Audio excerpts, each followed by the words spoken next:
by your saying your name? Oh, my name is Tho BUCHAN.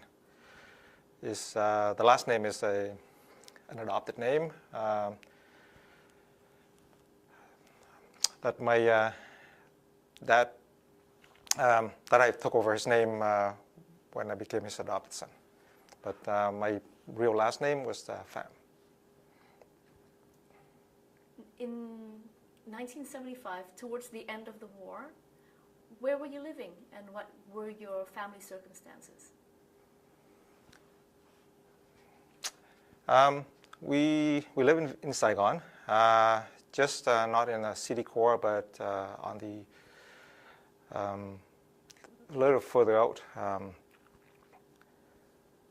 and it's still within the city limit. So our family, we had 7 people. I am the second youngest, so there were. I had 2 older sisters and an older brother, and then I have a younger brother as well. Well, in around April 1975, my father was working as a, I would say, a bank investment advisor. So he was working for a big Vietnamese bank, and my mother was a homemaker, so she didn't work. So you want to know more about that particular day? Sure. Do you want to talk about your memories of the fall of Saigon? Yes. Not really vividly, but I think it's, I would say, good enough. So I remember during the last few days, there were chaos. I would see people running around, and everybody was talking about what would happen if the communists actually took over. On the last day or two, that April 30th, my father was working at the bank, but he didn't come home. When it happened, he came home later in the day, and he told us afterward that he had a chance to go with his company to escape Saigon, but he decided not to. He came home instead. He didn't want to leave his family. So he came home, and the days went by, and it became quite hard for him and for us as well, because he used to be an officer in the South Vietnamese Army earlier, even though he was honorably discharged.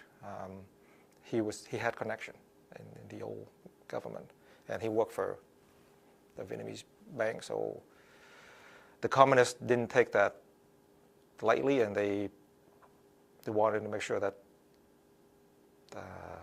people who had connection with the old government would be re-educated in the new system. How old were you in 1975? I was 6 years old.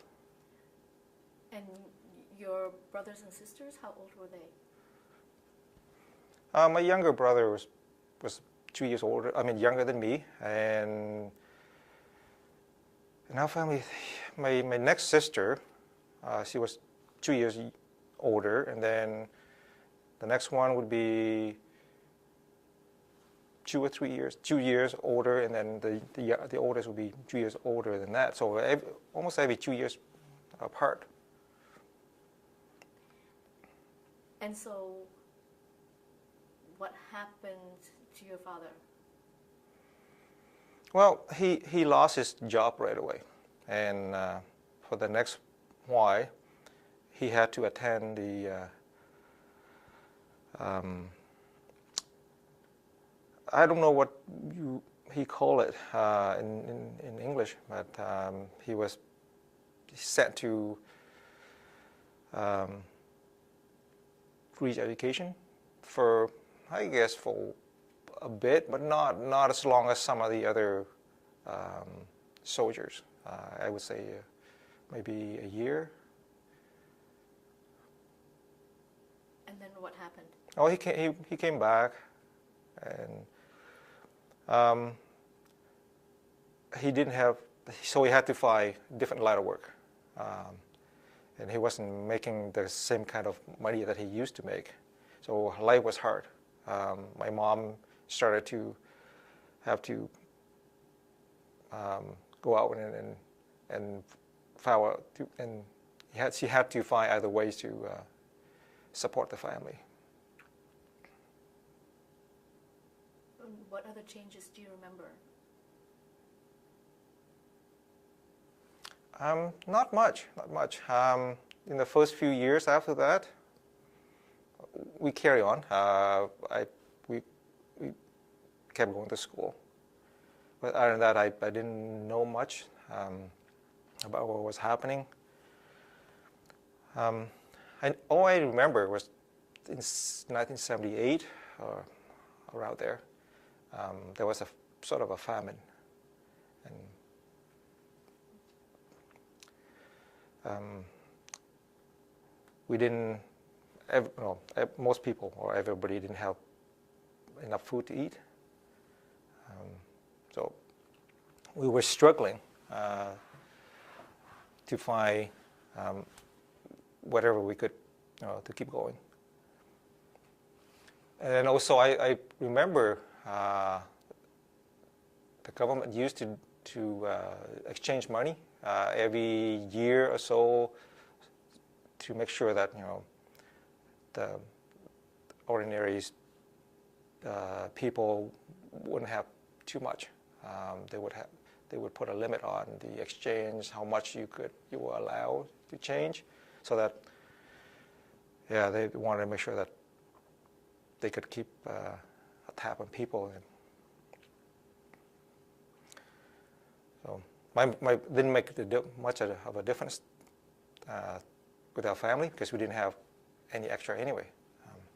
But a lot of people, we knew that a lot of people who lost their savings or their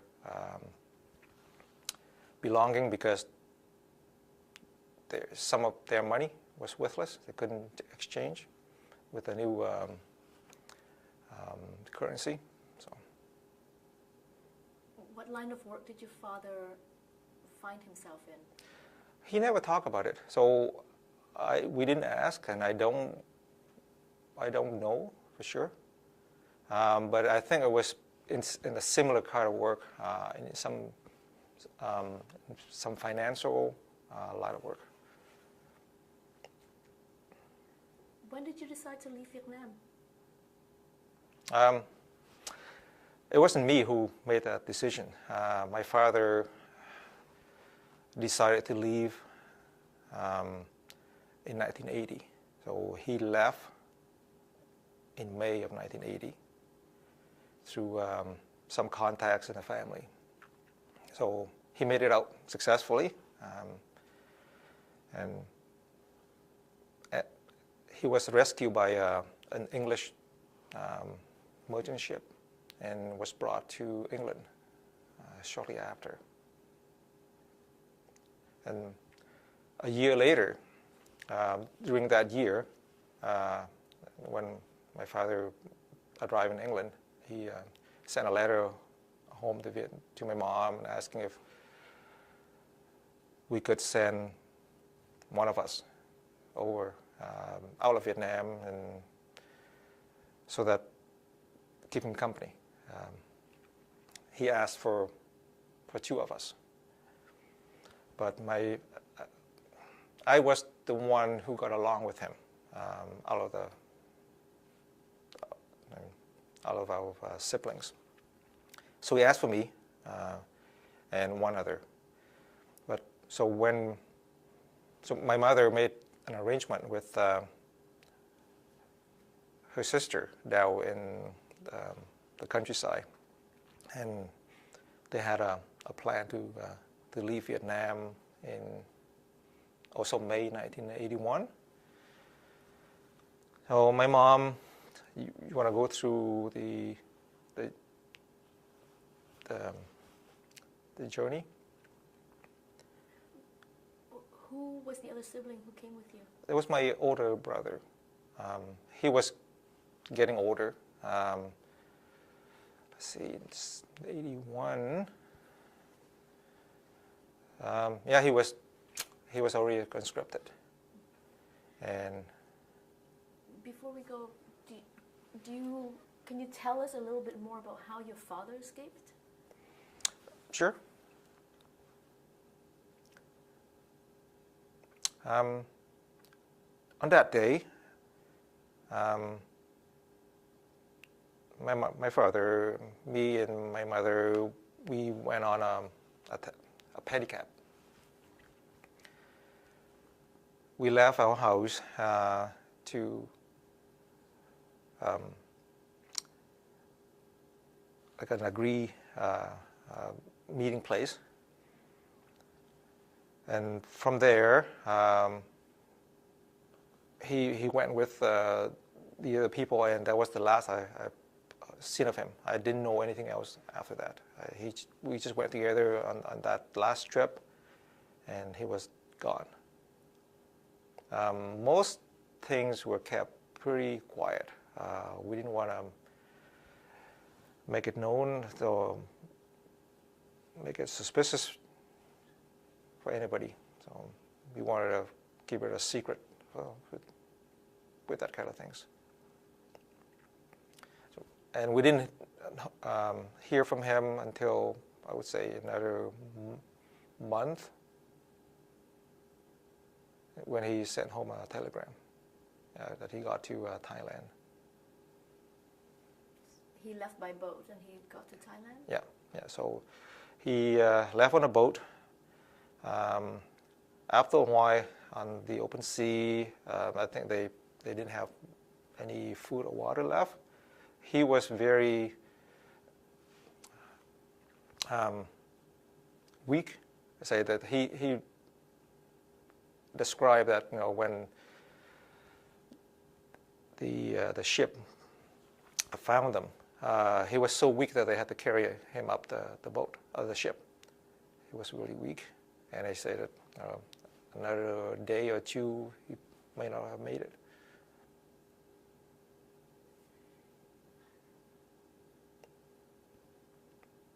When he disappeared from your lives, what did you think about that? I don't remember much about that, but I knew that things would be different. Now that my mom was away from home a lot of times, trying to make ends meet. So I was free at home. So I remember, you know, wandering around the neighborhood, the city a lot more, because nobody was around. No adults was around. So I used to explore the neighborhood, explore the city during that time before I left Vietnam. What was life like for your mom?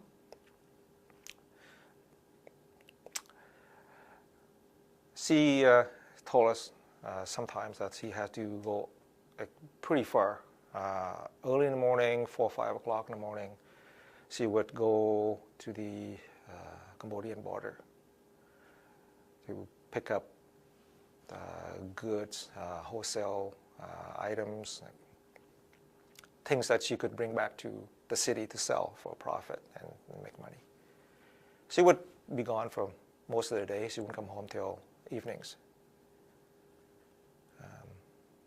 Things were like that for most of the time, because my father's salary wasn't enough to feed the family. So she was gone for a lot of times. How long was the trip was that to make from your house to the Cambodian border? I would say a few hours. It's quite far. If we used to make trips from our house to our aunt down that side of the country, and it would take about a whole day. So we would leave 5, 6 in the morning. We wouldn't get there till 5, 6 in the afternoon. So trips like that, like the round trip, would take a whole day just to buy the merchandise. What kind of merchandise was she selling? I think it was houseware, linen,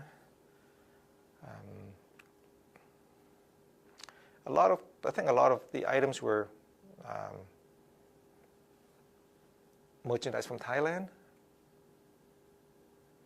So people would sell along the border, and she would make a bit of profit because she would buy wholesale and then selling for retail.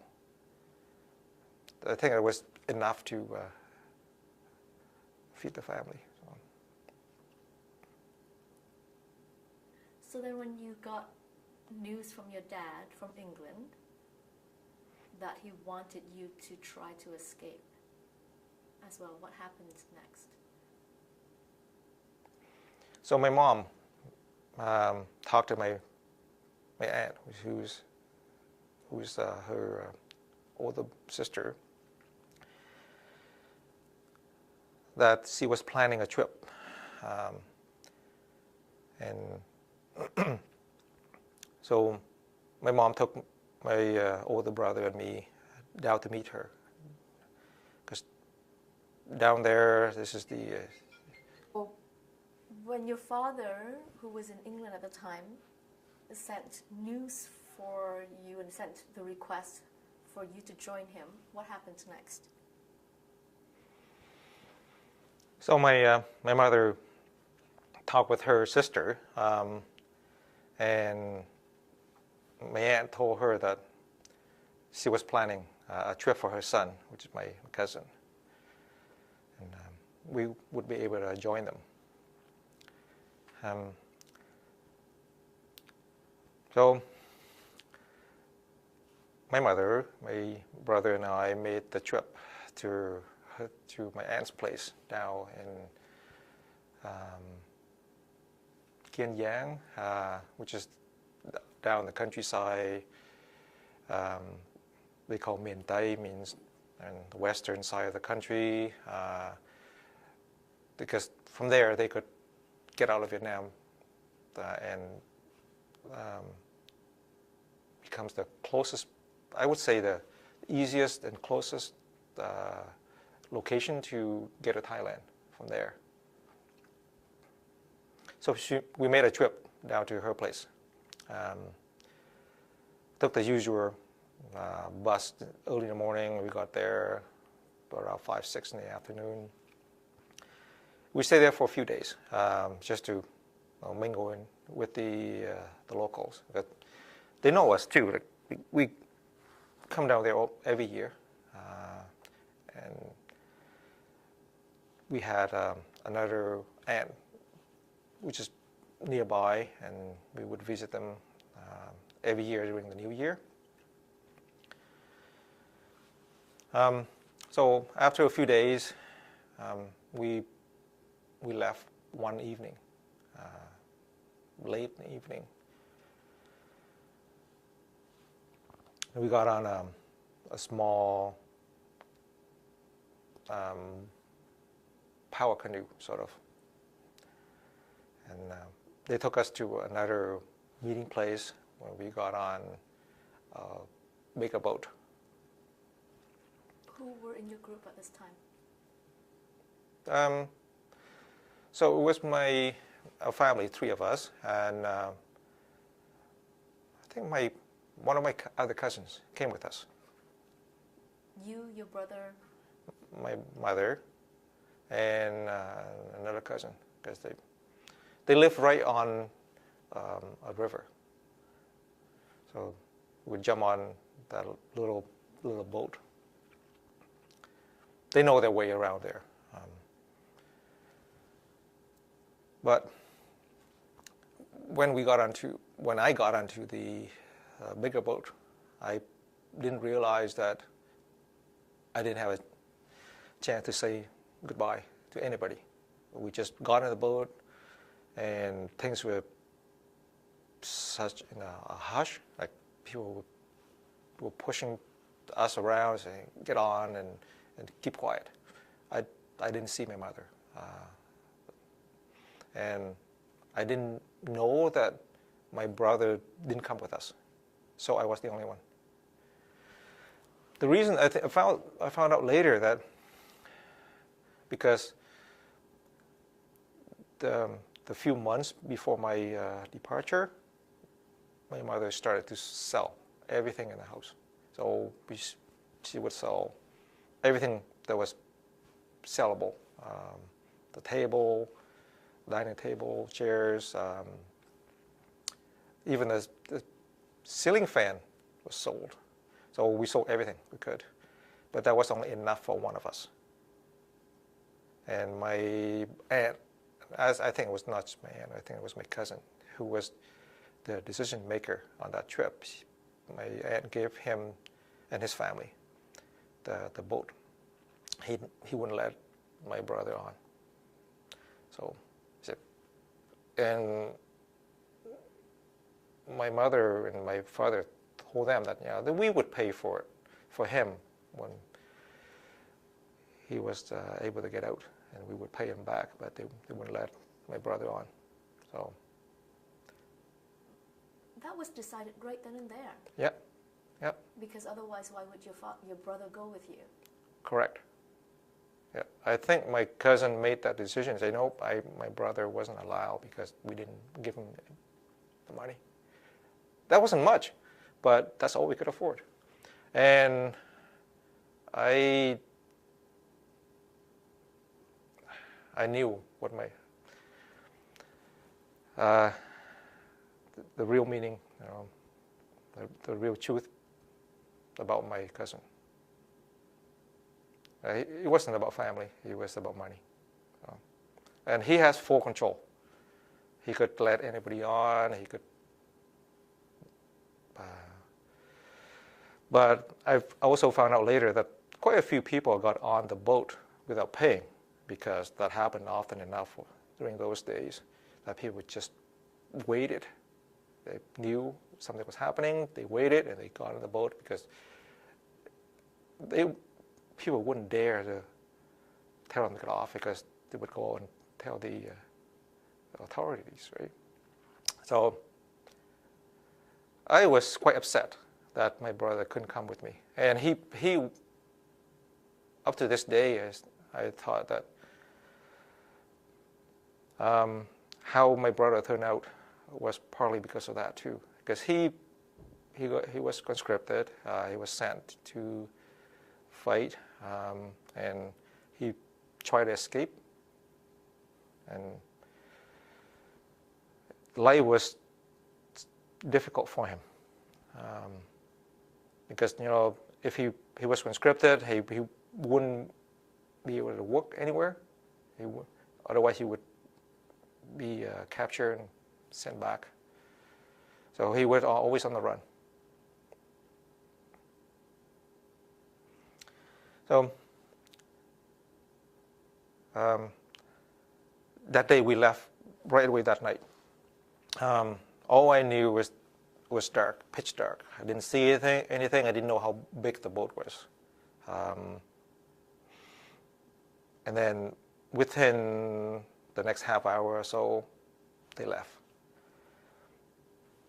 I would say during the middle of the night, they kept going. I don't know how long, but by morning, and by sunrise, we were already out in the ocean.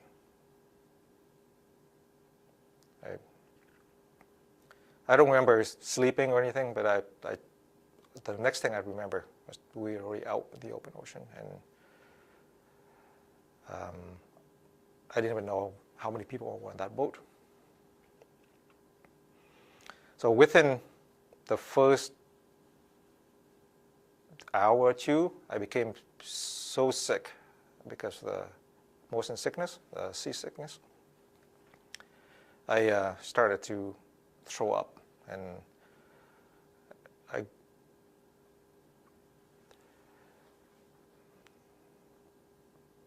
I don't remember much after that. All I knew was I got so sick that I was looking for a place to lie down. And I went to the back of the boat and tried to find a place to lie down. And coming on the boat with my cousin's family, so he had his wife and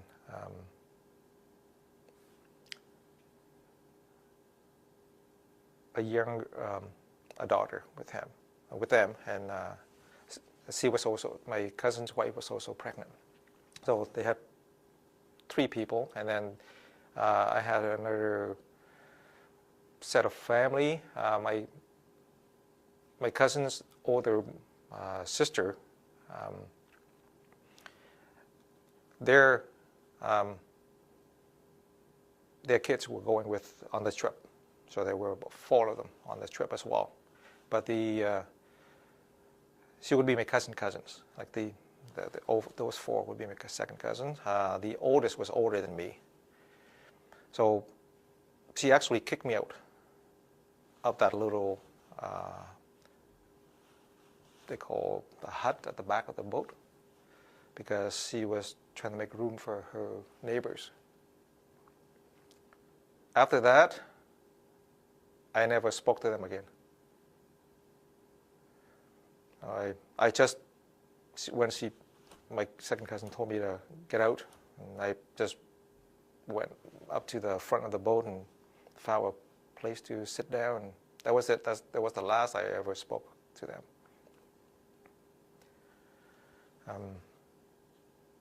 And then, seeing how I was treated, I started to form my own mindset and decisions.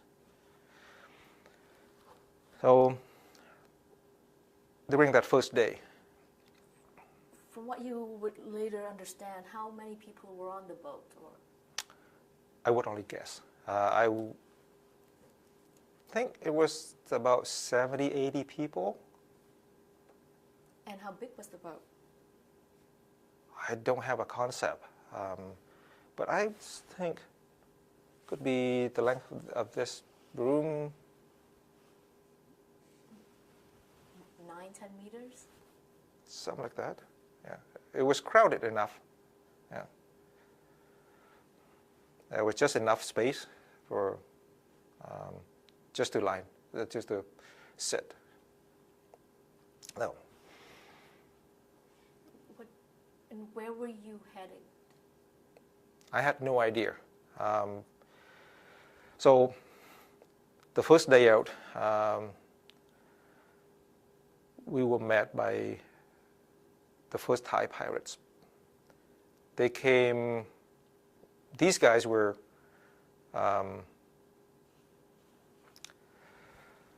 barbaric looking. Some of them painted their faces, some of them carried machetes, some of them carried knives. I'm not sure that any of them carry any guns, but they looked like they were robbing us for sure. So that was my first impression. It was chaos. They were all over. I saw them dumping out water jugs. They just dumping water jugs out to make sure that there was nothing hidden in those jugs. we had a spare engine. They took that. And my mom gave me a small bag with my change of clothes, which is a T-shirt and another pair of shorts, and some dried rice that she made for me. That was gone. That disappeared. There was nothing to be found. So after that, it happened fairly quickly. Within an hour, they were gone. So they robbed everything that they could get their hands on. Did they hurt anybody? I don't remember. It could have lasted longer than that, but there was such a scary moment. I was terrified. And I don't know. I can't recall if something else happened. Or they actually tie us. Usually, what happened is they tie our boat to their boat. Their boat was much bigger, and if they had separated the man and the woman, that happened every single time. But that the first time, I don't recall that happening. I don't have that memory. You were 12 years old at this time, too. Yes, yeah.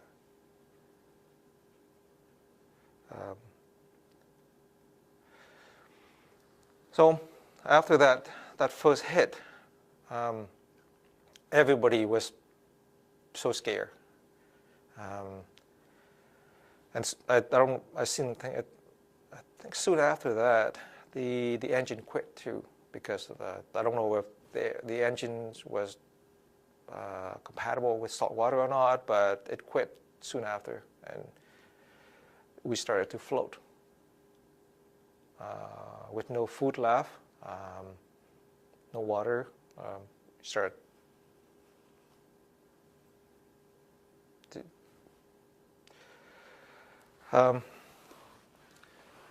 yeah, it's just we didn't have anywhere to go. I don't think we had anything to eat then. It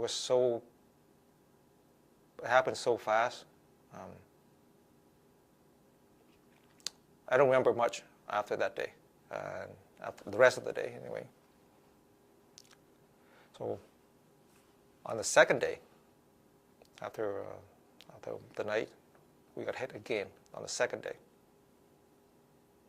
Same thing happened, but this time the pirates came, but they didn't have the same effect. No, just go ahead. They didn't show any sign like the first one.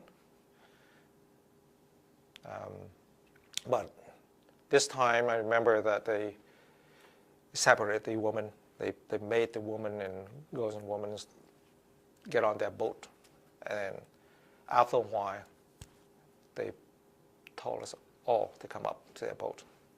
Can we stop for a second? I'm so sorry because I interrupted and then Richard's voice came through.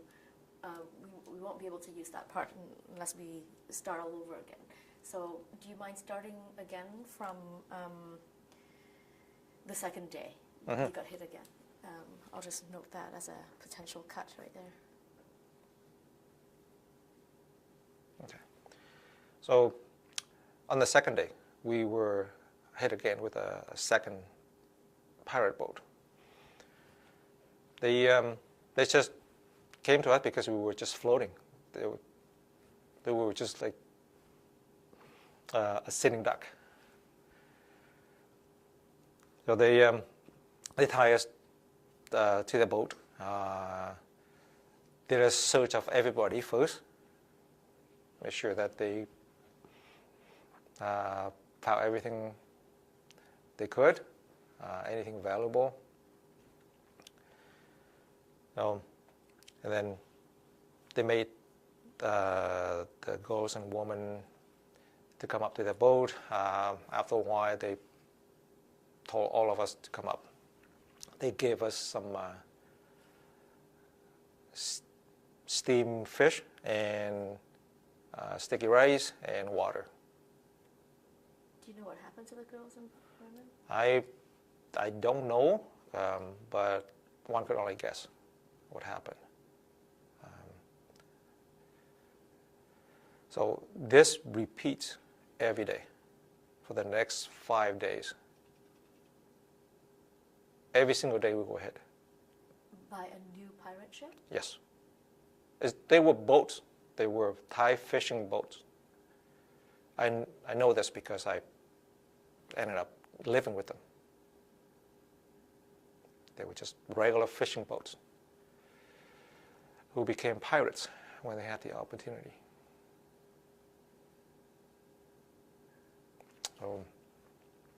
One day we were hit twice. And every day the same routine repeats. They would try to search for anything valuable. The later the hit, the less things they could find. Right? And there was nothing after the second day. So the search usually finished pretty quickly. But the same thing happened. There was separate man, woman, everybody. And one of the last days, I'm not sure whether the fourth or fifth time, when they came to us, they had on their boat about, I'm not sure on their boat or not, but they had another group of Vietnamese refugees as well, about 20 or 30 people. And after they searched, they did their thing, they pushed them, all of us together on one boat, on our boat. So it became more crowded. I guess would be 100 or so people on that instead. So on the seventh one, before that actually, before the seventh hit, I started to think that if this keeps on happening, I think I may not make it to land. We were just floating, and it's almost like a sitting duck and shark keep attacking us. So I was thinking that if I see an opportunity, I would try some way so that I could get to land. And I didn't know what I was going to do, but I had that thought in my mind. So on the seventh one, those guys were kind of nice. They gave us kids candies. So after the usual food, they started to give out candies to the kids. So I thought, those guys were nice. So maybe I would carry out my plan. So that evening, I think we were hit later in the day, and by the time everybody had some food and drink, and people started to sleep on the back of the boat. Boat. Yes, there was, I guess, an area on the back where they, I guess it was about 5 meters square, or this big. And people were just lying all over the place, kids. There were a lot of kids. So in the middle of the night, I don't know what time it was. It was really dark and late. They started to push people back to our own boat. I started to find my ways, because it was almost next to the opening to the engine room. So I saw that opening, so I started to move toward that. And during all the hustle and people moving all over, I started to creep over there. And I went down the engine room. It was big. I looked around and I found a small space up on top of on the side, like maybe this tall, just enough for me to squeeze in. Not enough for you to turn anyway, but just enough to squeeze in one way. And I slipped myself in there. Nobody could see me. I didn't tell anybody, because I knew that if I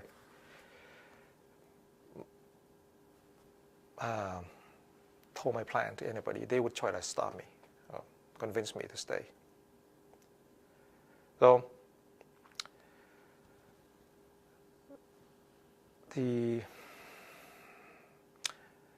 I stay there. I listen to make sure that everybody was off the boat and gone. I lie there for a long time, and I fell asleep. But during the night, I could hear that there were movements all the time, because they would pull up the net every so often, empty the net and sorted the fish. I don't know what happened, but they would pull up the net every so many hours. Even in the morning, after they had their breakfast, I waited till, I say, mid-morning for a long time. Even after daylight, I didn't want to come out right away. I wanted to make sure that my boat was far enough away that there was no chance they would take me back to my own boat. So when everything was quiet, like everybody left and went back to their normal routine, I crept out of the hiding place. At that time, I was completely covered in grease and engine oil. I came out, and the first person that saw me was the cook. He was around that area. So he saw me, and he was really startled. Didn't know what was to make of it. And he was this kid, completely covered in grease. So he ran away, and a few minutes later, the captain and the rest of them came down. They were just covering, they were just all around me. At that time, I wanted, when the cook left, I didn't know he was the cook, but when he left, I started to wander around the boat, and I found a hose, a water hose. I started to wash myself down. So when they came back down, somebody handed me a bar of soap. So I started to wash myself, and they handed me a change of clothes. After that, I washed my clothes and put them out to dry on the back of the boat. And the cook gave me some food to eat. I couldn't communicate with them at all because they spoke Thai and I spoke Vietnamese. Right?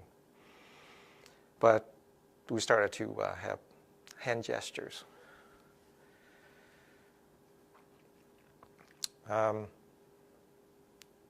During the first day, I just watched what they were doing. So everybody went back to their normal routine.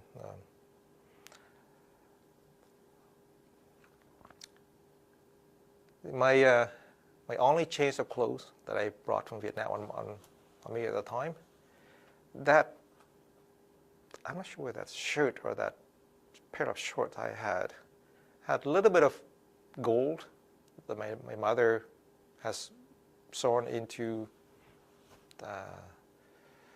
the clothing. That got blown away by the wind. That was it. I had nothing left. So I stayed with them.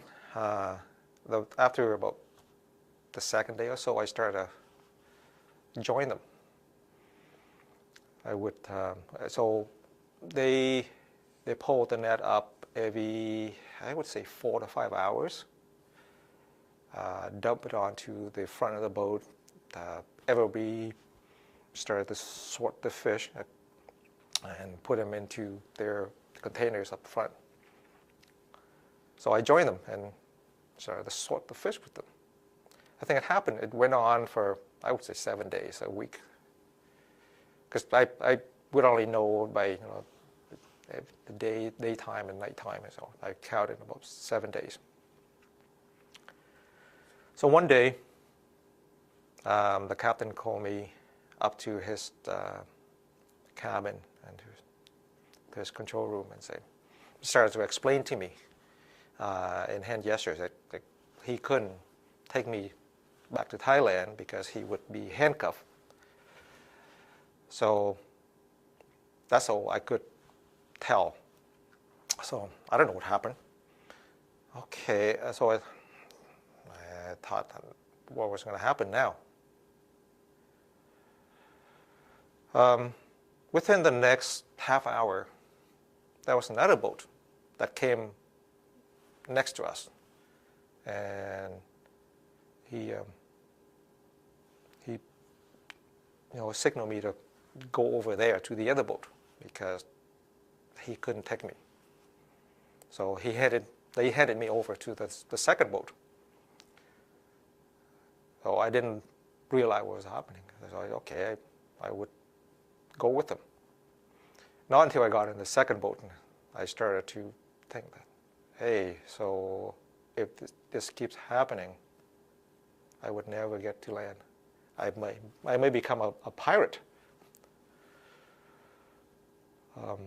That thought crossed my mind. So there was nothing I could do either. How did you feel at the time?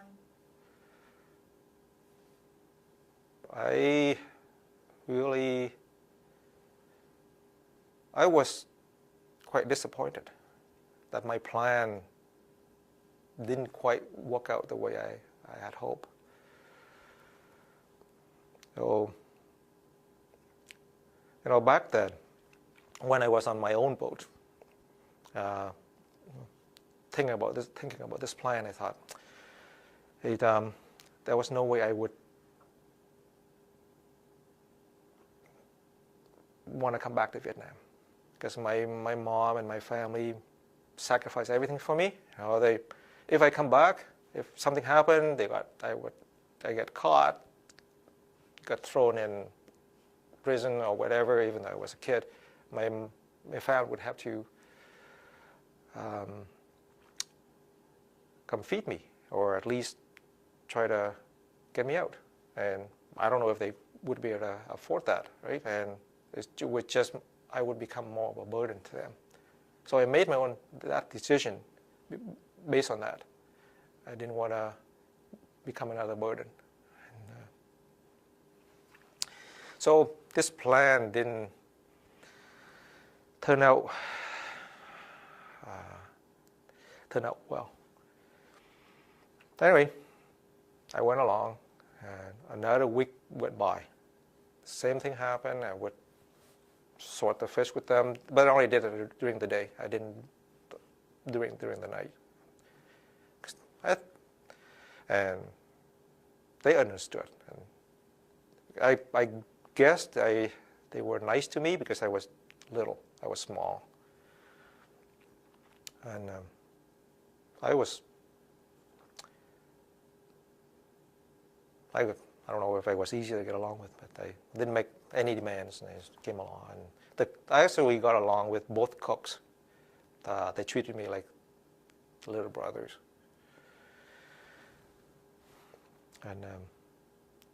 And surprisingly, during those 2 weeks, we didn't hit any Vietnamese boat. Luckily, otherwise I would have been sent back, and thing would go back to the beginning again. So after the second week, one day the captain told me, now most of the time I had no contacts or no conversation with anybody except the cook.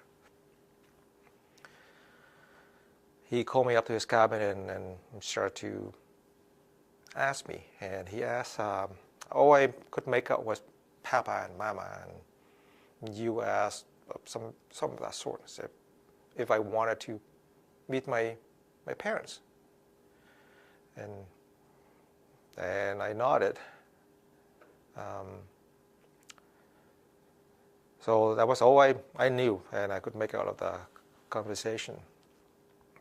Very next thing, they started to speed up, and I could see that something like another fisherman was making signal with a light.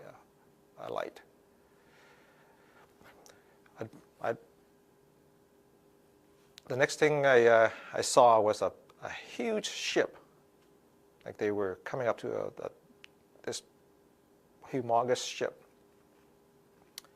And I thought, so this is what happened. They thought this is the U.S. ship. I could get on and go to the States, and that's what they meant, to meet my parents. So they came close to the ship. They were, I think they were talking to the ship, and they started to exchange some fish and some cigarettes. So the ship would take the fresh fish from the boat and in exchange for some cigarettes and other items.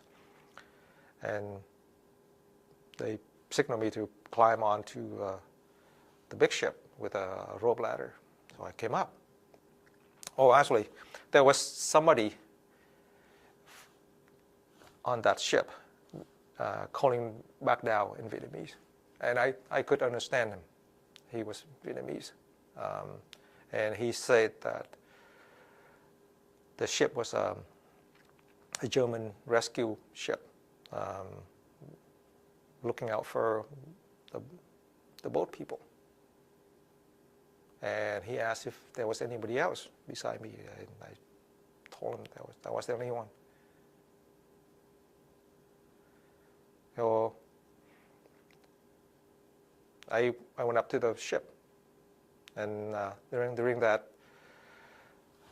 short exchange, the cook scrambled around,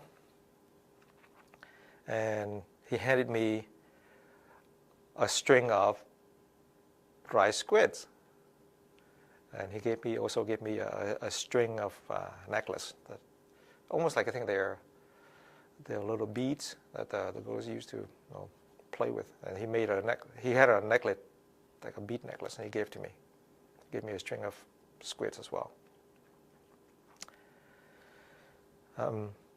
So yeah, talking about that squid. So on this second boat, one day I asked the cook if I could have a squid, because they when they pull up the net, they got all kinds of fish, shrimp, lobster, sharks, mostly the little baby sharks. So with the sharks, they would cut off the fins and threw away the shark back into the ocean. So with the squid, I asked him one time. He gave me a squid, and I cleaned it, and he showed me to slap it onto the boat's smokestack, and it would cook the squid like that. and I thought it was really good. So he knew that I liked that, so he gave me some to take onto the ship. So that was the end of that 2 week. So I stay on that, on our boat for a week and 2 weeks on the Thai fishing boats, total of 3 weeks. So now that you're on the German boat, the German ship, could you describe it? Yep. So the gentleman that spoke Vietnamese, he was a volunteer. His name is Huân, and I found out that he had been a volunteer for a year, and he was also rescued by the same ship. On that ship, they rescue a previous boat of 29 people. So I was added to that total, the 30th. And I became friend with one of the boys on that ship, and his 2 other cousins. And to this day, we still friends, and I consider him one of my best friends, and I guess similar age. So that ship had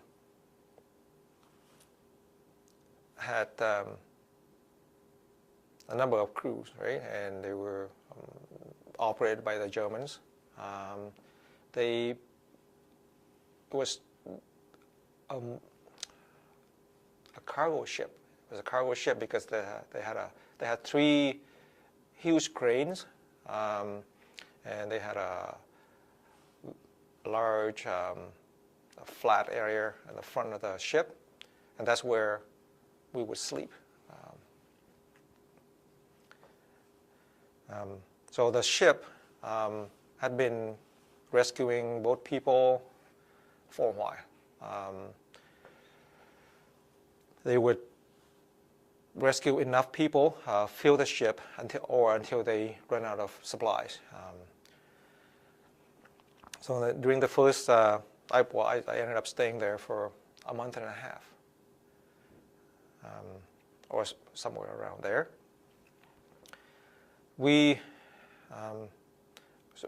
So when I came up, they looked me over.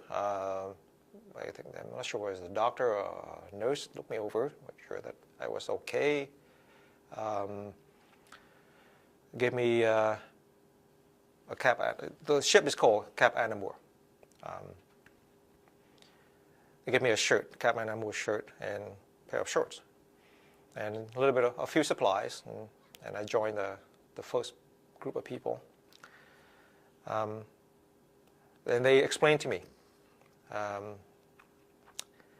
when the Thai fishing boat tried to reach them, they were afraid that these guys were trying to attack them. So the ship went into a mode where they had people manning the water cannons, ready to shoot these down if they try to climb up. Like they didn't know what they were trying to do. Like they didn't understand what these guys, the Thai fishing boat, was trying to do. Whether they were trying to rob them or trying to talk to them.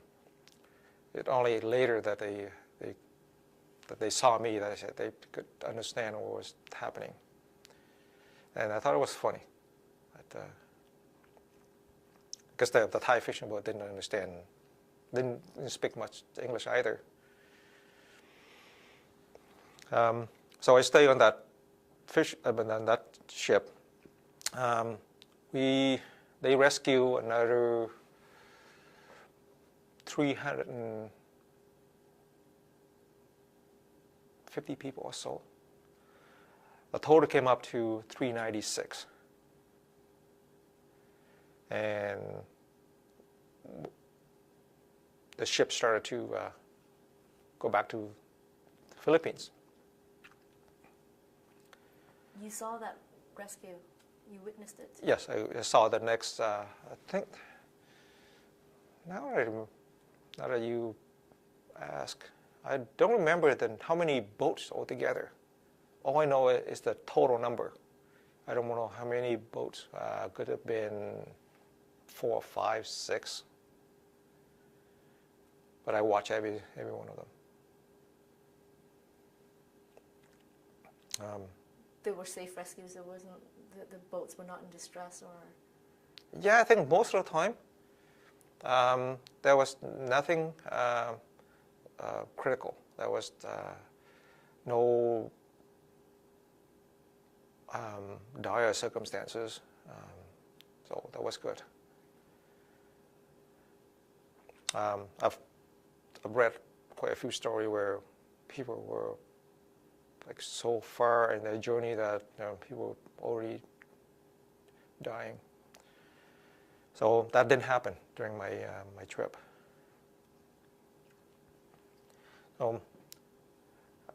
We arrived in Palawan, the Philippines, at the end of July. I think somewhere 29th of July, 1981. So, because all I remember is when I got to land, it was 2 months after I left. I was on the sea for 2 months. And during this time, my mother had no clue what happened to me. It was completely silent, no news. So when I arrived at the camp, I stayed with this. When I was on the ship, the first boat, I became friend with a lady and her 2 little kids, much younger than me. So I joined her family, and so I went with them into the camp, and she met some people she knew in the camp. This is the people you met on the cat animal. Yes, and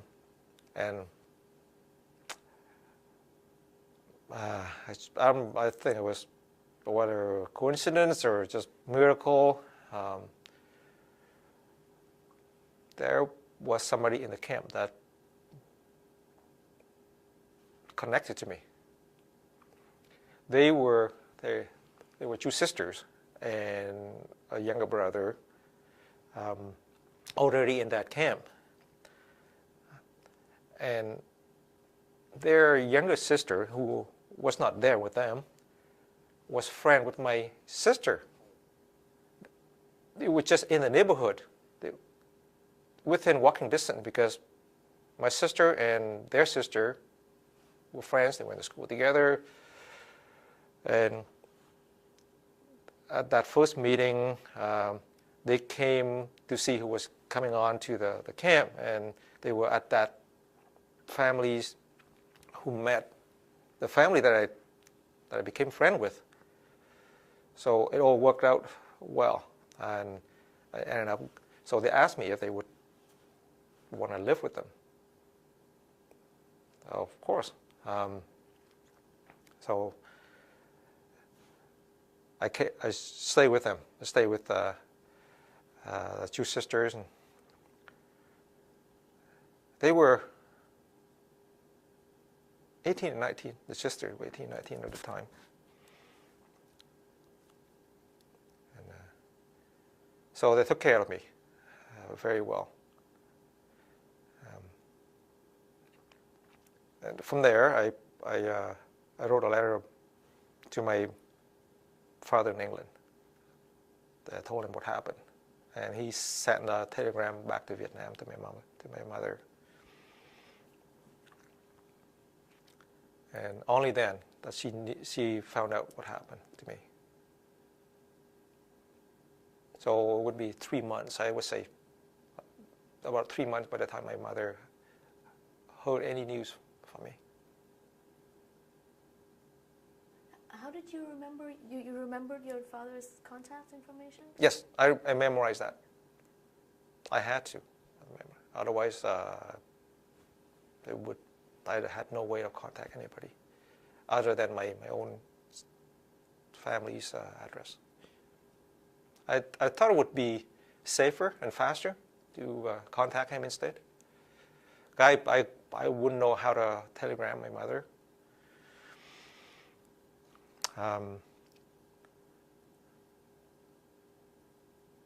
So I stayed in the camp for 6 months.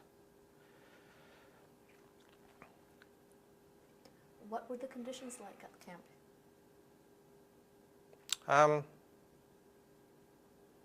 Well, the camp was built next to an army base, I think. It was mostly dirt. There was no pavement anywhere. So all the homes were made out of bamboo, logs, and coconut leaves. So the sister that I lived with, they had their own place. So they had a small house built. I guess they were able to get some money to get that built. It was temporary, but if you didn't have anything, you would live in a communal place. So it was almost like a huge building where they had built everything out of bamboo and stuff as well, but everybody would have a small space and just separated by some sheets, some linens. So it was better to have a little house, but. And it was rows upon rows of houses? Or? Well, they had different sections. I guess to have an idea of how many people were in a certain area. I think there's some pictures on the web that you could find about the camp. But there were I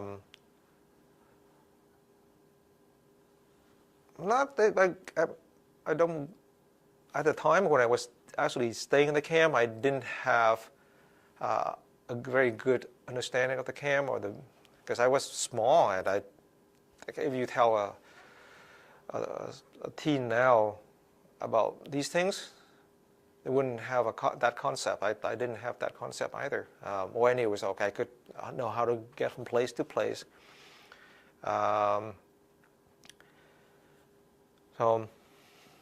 And they had a gathering place. They had a church. They had some classrooms, like English classrooms, places where you could get water, and some washrooms. And it was next to the ocean, next to a beach. The beach was totally undeveloped, so it was great. We would go out and swim, play in the ocean every day, but we were not. I guess most people were allowed to get out of the camp and go to the city if they wanted. There was no. I knew there was no restrictions. People could move around.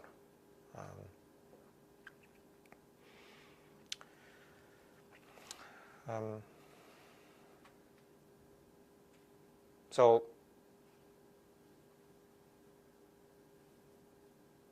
life was pretty good for me, considering. I thought it was great. I had no worries. Every day I would line up to get food, get my own water, and I went to the classes. I got to know a teacher. She was Scottish. Her name was Muriel Knox, and I kept in touch with her for the first little while after I arrived in Canada. And my dad also wrote a letter to her. But I think we lost contact. And I found notes about her on the web too. So when you were at camp,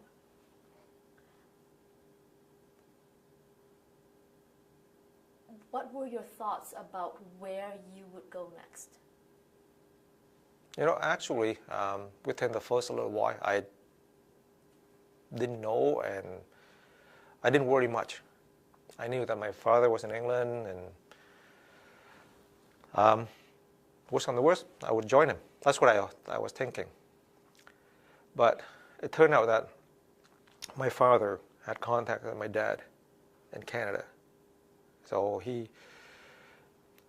back in Vietnam, even before my father left, he made contact with my dad now through letters. Because I think in 1979, my cousins, there were 4 of them, 3 or 4 of them, younger than the cousin that I left Vietnam with. They left Vietnam earlier. And so those 4 came to Thailand and was sponsored by my dad's United Church. So his church was St. Matthew's United Church. At the time, they were part of the sponsorship program in Canada.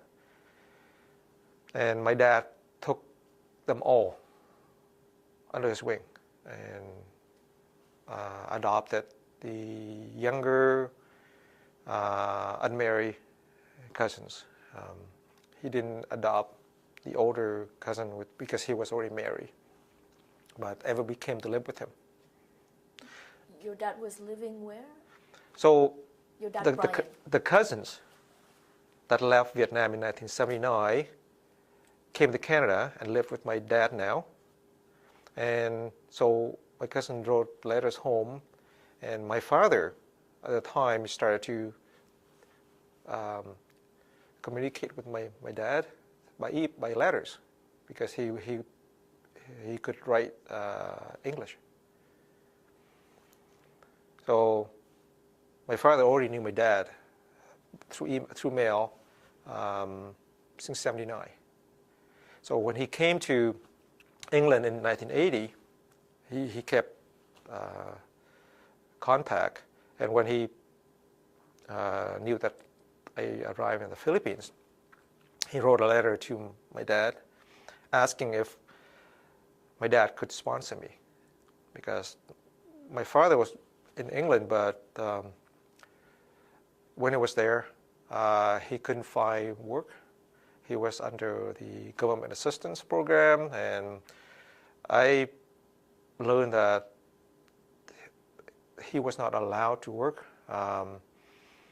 And so he has, in his mind, he has a little hope of, making things better. So he asked, and if he tried to sponsor me directly to go to England, I wouldn't have much of a future there. So he asked my dad to sponsor me, adopt me under his care, like the other cousins. And my dad agreed. So instead of going to England, I was going to Canada. I learned that later. What were your thoughts when you learned this? He also told me that he was also asking the church to sponsor him to immigrate to Canada instead, so that he could be with me. And I thought it was great. And and knowing that my cousins were already there, already here in Canada, helped a lot, because I was no longer alone. That was, I think, a big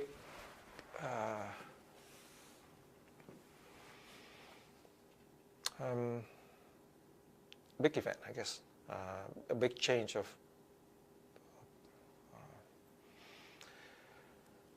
So I felt much better. I knew my cousins because we were close enough. We saw them every year, and when they came up to Saigon. So I was relieved to know that I was coming to Canada. I had no idea. I don't know anything about Canada, but I would say better than England when there was nobody.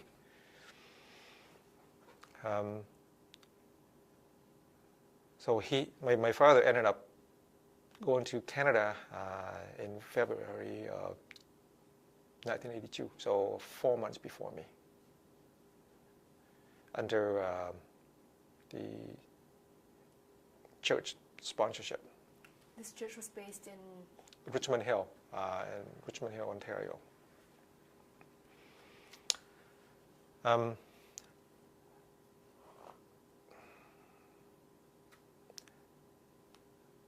So I stay in the camp, and I made a number of friends. Some of them also arrived in Canada. Some of my friends there, whom I met on the ship, went to the States. I came in touch with them for a while. But I lost contact with most of them except one, the one I met on the first boat. What was your when you came to Canada, when you left camp and came to Canada? What was your first impression? Oh, can I go back a bit? Yes, of course. I actually stayed in Palawan only 6 months. So they transferred me to Manila, which is a much smaller camp, because it was a transfer camp. You know, most of us stay there only a week, up to a month before leaving. But for some reason, I ended up staying there for 6 months.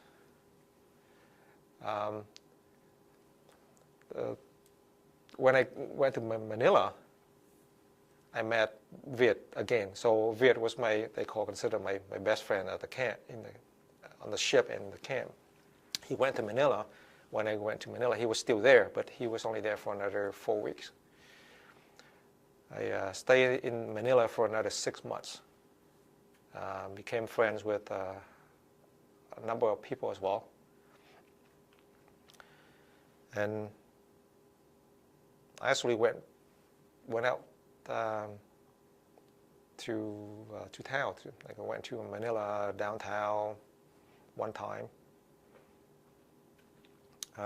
In the Philippines, the thing was different than other camps where you were freely allowed to go anywhere.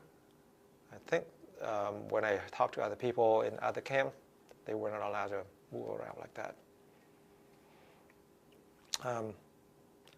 So in total, I stayed in the Philippines for a year, from July till June. And I left Philippines on June 24th, 1982. Well, my dad met me at the airport, in Toronto airport. I flew to Vancouver first and then transferred to Toronto. Well, my cousin also came to the airport to greet me. A lot of people came, and he had a station wagon back then. And I came back. I remember sitting on the back of the wagon. There was no seats or seat belts back then. It was just back of the wagon. Three of us. The three were little, but I think the car would have 8 people in it. I don't think you're allowed to do that now. And during the trip back to his home, about close to an hour away, it was in the summer and everything was green. It was an amazing feeling. What were your first impressions of your dad, Brian? He looked tall. He was very tall to us. And he's a meter and 1.8 meter, so he's tall for Vietnamese standards. And he was towering over me, and he looked gentle. And I had to say everything through my cousin, because I didn't speak much English back then. But he looked like a gentleman.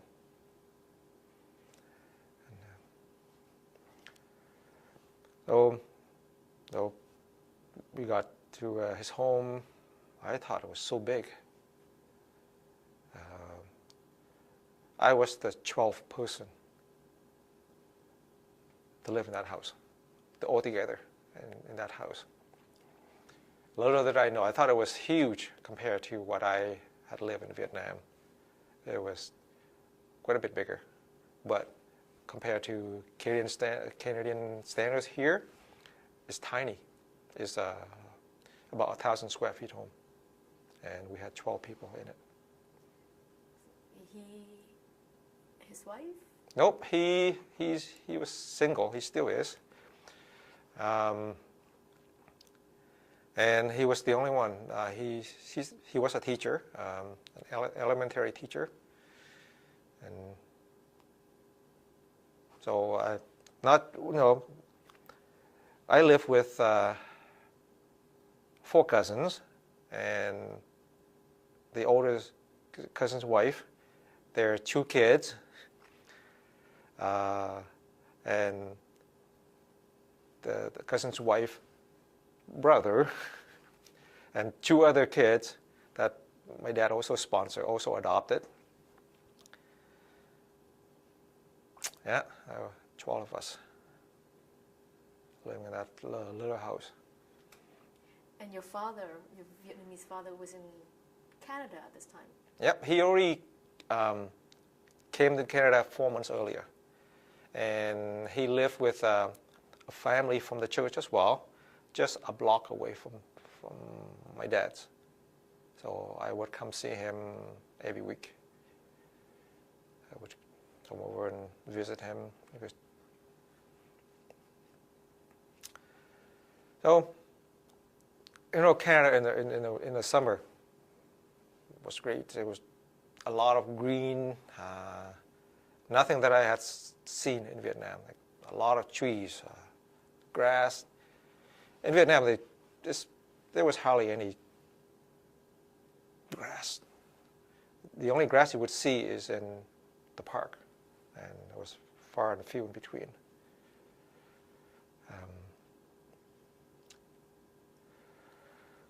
So, first impression of Canada, amazing.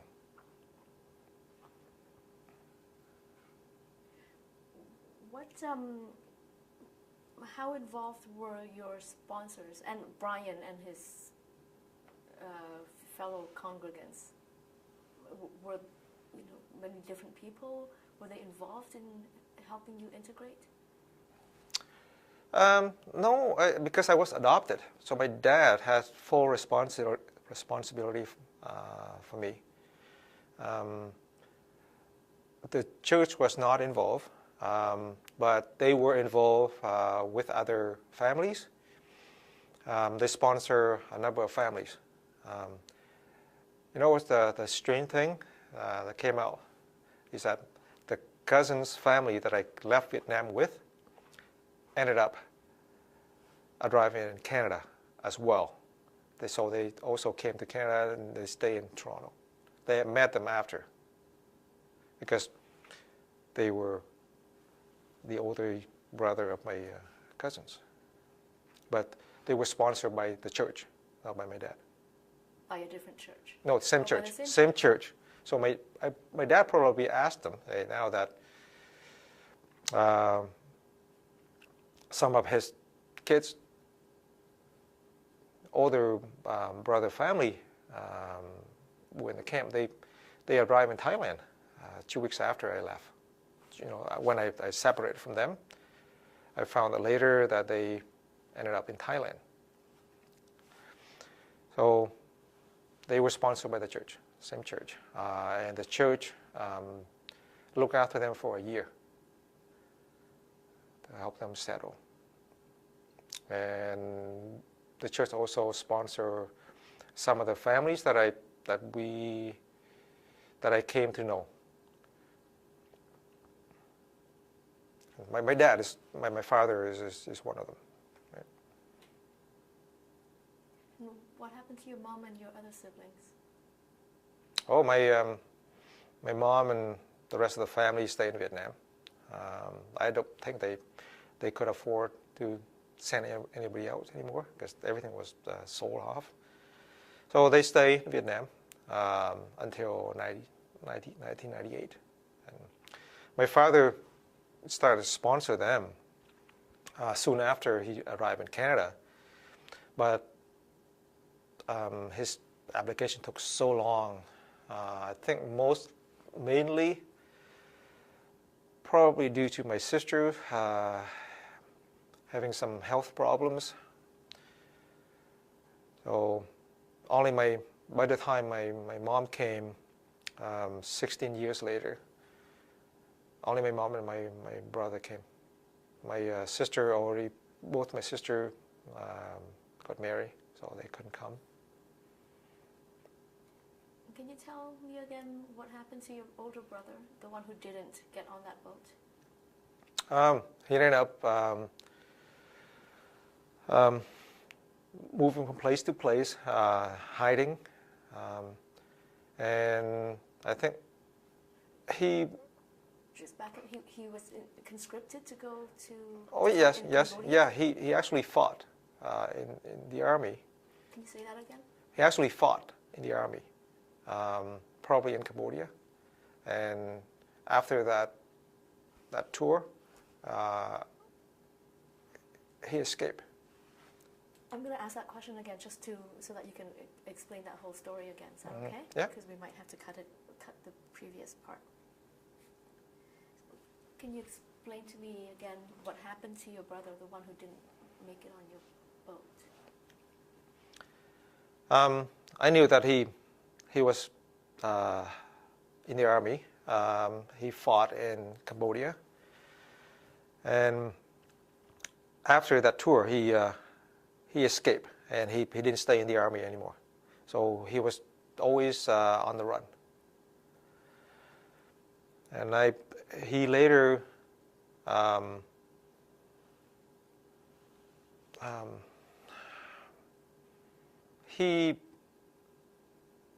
think something happened that he wasn't normal again. He had some mental disorder after that,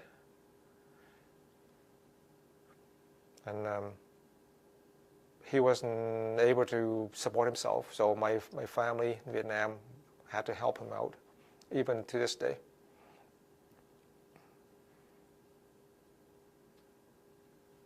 When did he stop being on the run? When did he get back into contact with your mom? I think he was on the run, but keeping in touch somehow.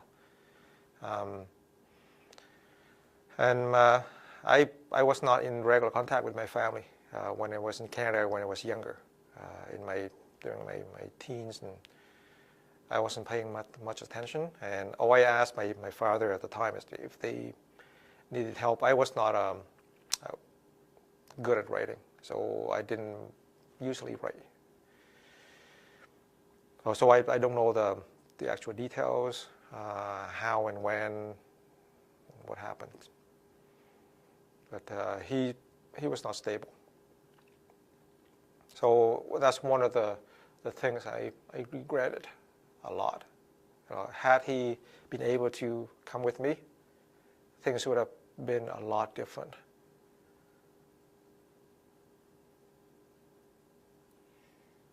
And your cousin's boat, the one that was with a broken engine, what happened to it?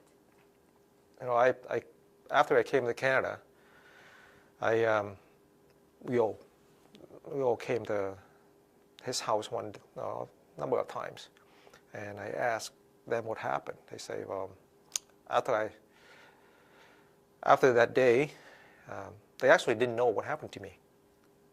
Oh, one day, because I don't think they were paying attention. You know, the whole week I was on the boat, they had no clue where I was. So they didn't know what happened to me or what day. All they knew is that when they were looking for me, I was nowhere to be found, and they had thought I had fallen overboard. So they started to pray for me. They got to Thailand eventually. They say about a week later. So they arrived in Thailand, and they wrote letter or telegram home to my aunt saying I was with them. And that's what my aunt told my mom. Hey, I arrived in Thailand safely with them. Everything was fine. And you know, when I returned to Vietnam in 1991, I talked to my mom. I asked her, so what happened that day? That day when my aunt came to see my mom to tell her that I had arrived in Thailand with my cousin. That was the first time, I think, after months of silence. I guess my mom was crying during that time because months went by without any news from me. Right? And so that day when my aunt was there at my place, my mom received this telegram from my father saying that I arrived in the Philippines. Same day. So she didn't know what happened. How come my cousin went to Thailand and I ended up in the Philippines?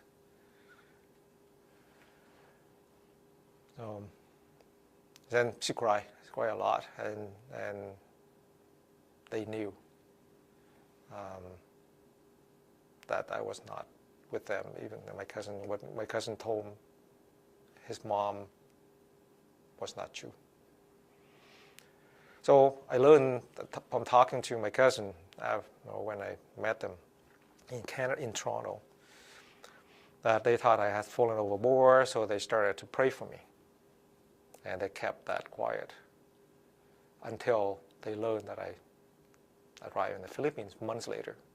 So I arrived in the Philippines close to over a month after. And they didn't find that out until news from Vietnam came back. So their boat just drifted ashore? I think so.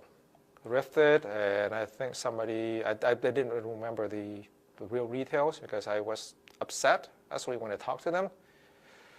I don't remember what they explained, or they actually explained the detail. See?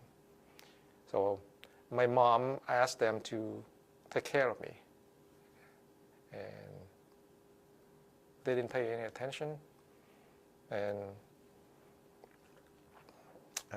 not just that, right? It's just their greed that my brother didn't end up going with me.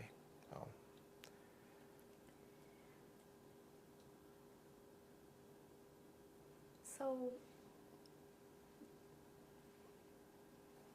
maybe we can talk a little bit about how life was like for you as you settled in to Canada. What helped you integrate? Staying with my dad really helped. I would ask him anything that I didn't understand. So when I went to school, I was in his class. I did well in some subjects, and in others, where my English wasn't good enough, he helped me through. And staying with my cousins also helped. They were there 2 years earlier, right? So the English was much better. During the first year, I would say the first 2 years, I had to look up the dictionary daily, and I look up every word I didn't understand. I made great friends in public school and high school. I was bullied a bit. I guess when I first came, it was in the summer, so at the end of school year. So my dad registered for me for English classes during the summer, and some of the other kids also bullied me too, but that didn't last long. I only went to school to ASL for only a couple months. I didn't think I had a hard time, so I think I did quite well in elementary and high school. What grade did you begin with? 7. I started grade 7. And I excel in French and math. And I finished high school. And like any other Canadian kids. So I would say after about 2 years, I integrated into the Canadian life very well. I had no trouble with language. And I thought that I was very lucky to have been given a second chance.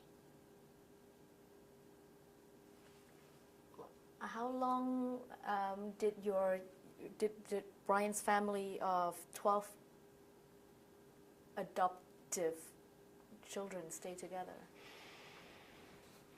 I think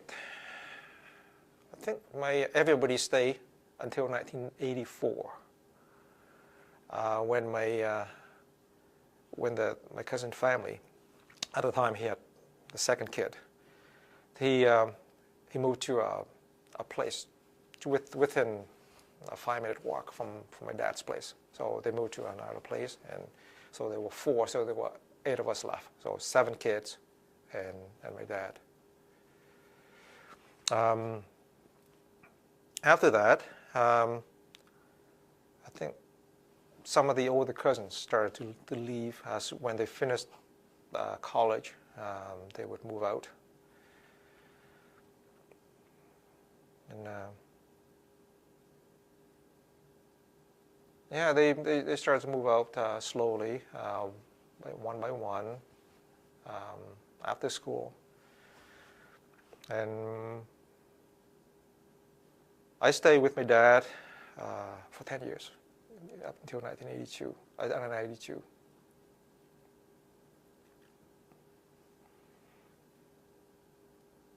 And he's still part of your life? Yes, very much, very much. I talk to him on a regular basis. He comes to see us in Ottawa. Whenever he gets a chance, he goes around to visit his kids and grandkids in Barrie, in Toronto, and in Ottawa here. So most of them stay in the Toronto area. And you're still also in touch with your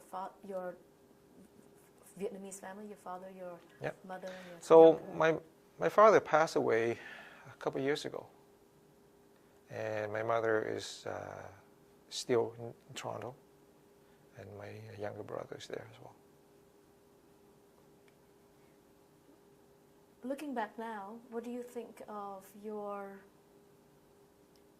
experience leaving Vietnam, coming to Canada?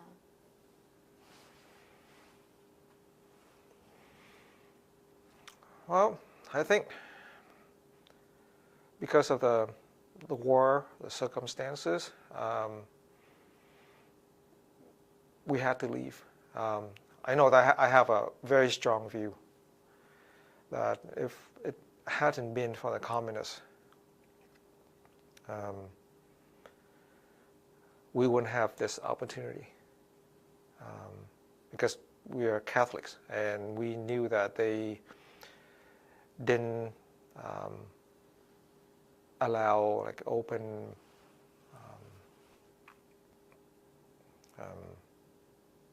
how would you say Worship? yeah, we were not allowed to have our own religious views. Like they didn't allow like meetings or anything that has to do with your religion, right? They try to suppress it. So the reason my father left was not because of economic. I don't believe so. I think he was sick of the regime, and I certainly didn't want to join the army. After seeing what happened to my brother. Though I think those two reasons are the biggest impact to why we had to leave Vietnam. I think everybody could scrape by, and knowing what I know now about the escape, I don't think I would encourage that. You risk your life, you risk everything. But I guess that's the price we pay for freedom.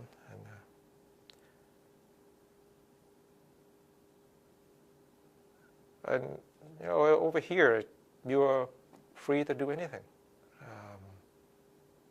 to follow your religion, to have a better life, without fear, without being punished. And I think a lot of people are still persecuted and oppressed over there. And do you have some general thoughts about Canada's humanitarian reaction to the refugee crisis? I think Canada has done a great job. Canada has always been, I say, a beacon of hope for a lot of refugees. If it hadn't been for Canada, I think a lot of us wouldn't have a chance to start our lives over. Canada is a much better place than the States, I would think, because of our acceptance. A lot of people, a lot of Canadians are very generous, and they give their time, their money, and everything. My dad treated us much better than my own parents. Yeah, he treats me like his own son. He has no distinction between adopted or his own children, right? And he made that commitment when he was only 35. Even though he was only a teacher, and he made that lifelong decision to care for all of us. I can't even imagine myself doing that.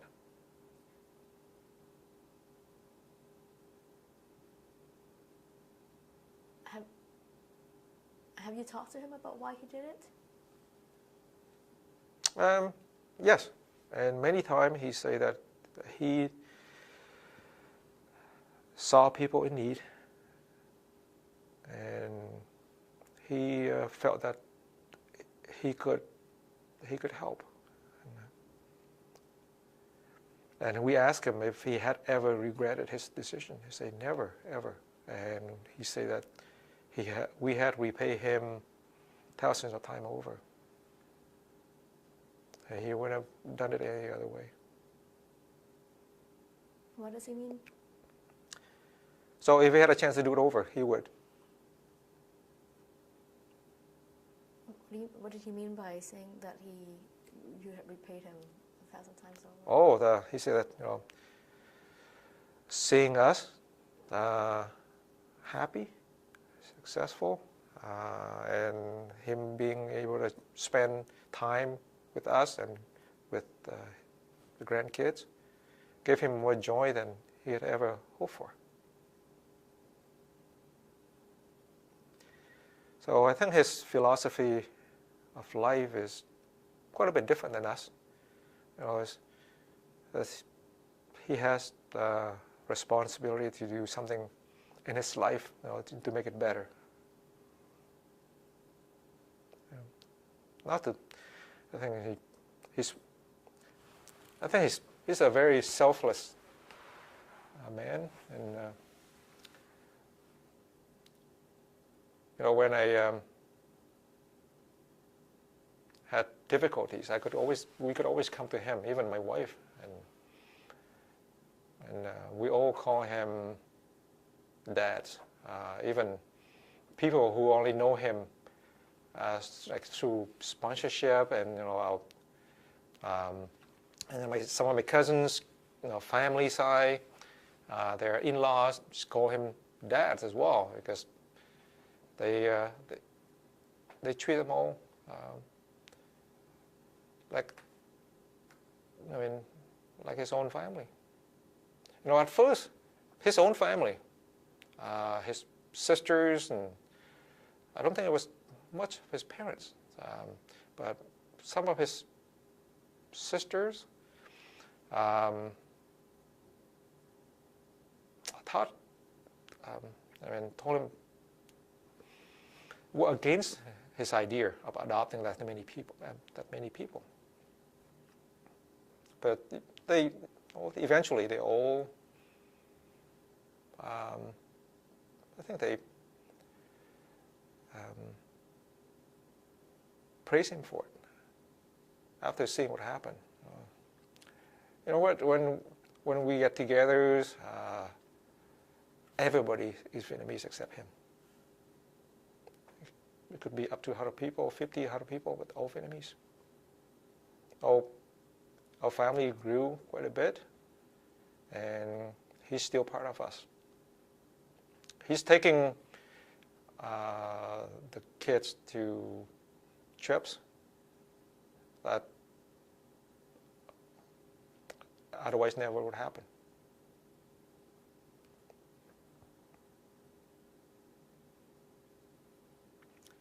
You're married now. Do you have children of your own? Yes, I have two boys, 15 and 18. Do you talk to them about your experience leaving Vietnam and coming Well, here? I did occasionally,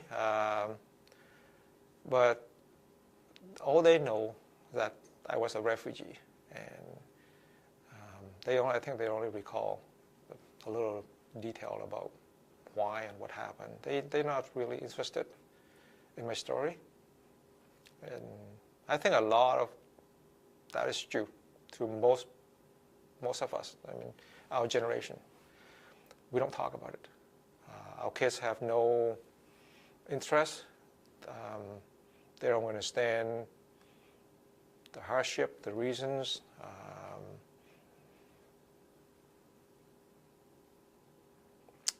I guess that's teenagers.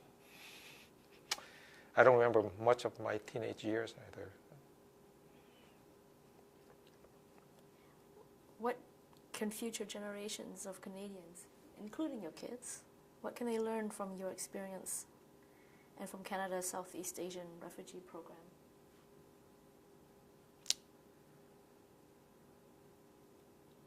Well, I would hope that Canada continues to be part of the humanitarian effort. We,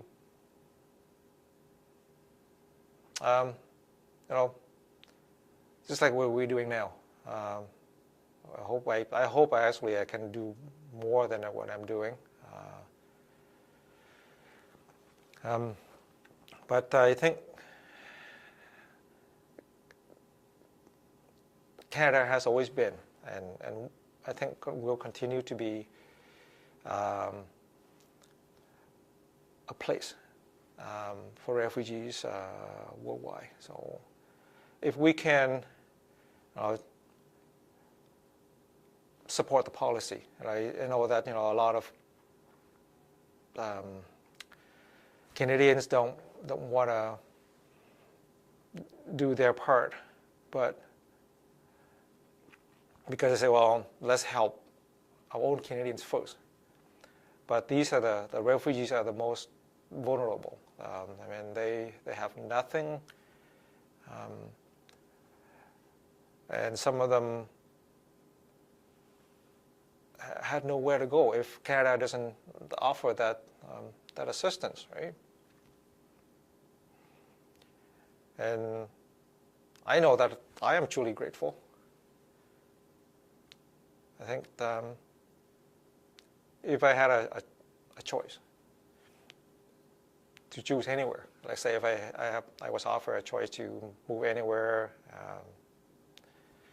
I would still choose Canada. I think this is one of the best places to live, and to me, Canada has given us a second life. And most people I've met are really friendly, helpful, generous, and considerate. I still see a bit of discrimination. Like it's there, even at my workplace. I still see it, I still feel it, but it mostly is subtle. It's not as pronounced as like the States. Where do you work now? I work at a high technology company, and it's about 5 minutes from my place as an electrical engineer. So I consider myself very lucky. And I have a very comfortable life. And I'm grateful to Canada for providing this opportunity. I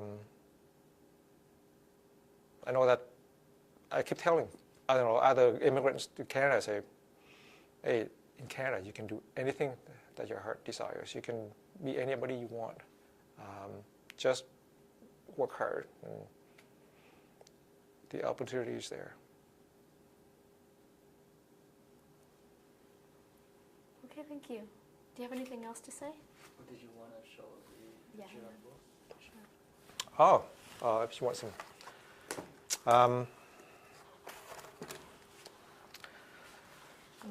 The only artifacts I have. Okay, we have to start over again. Cut or no? No cut? No. Okay. Okay, start again. So I have lost most of my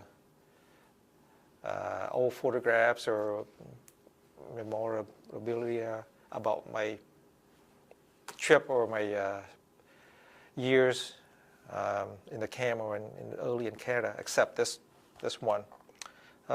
This is a book that the town of Richmond Hill had published, and in it there are 2 pages about my dad.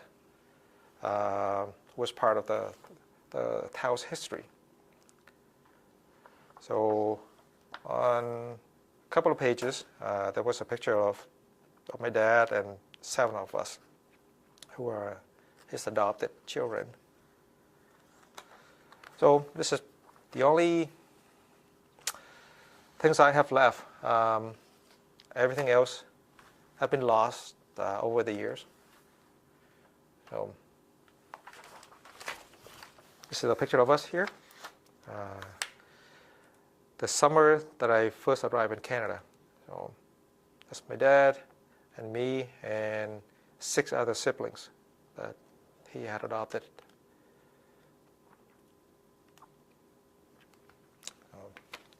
Tell a little bit about the history of my dad and how and when and how that he adopted us.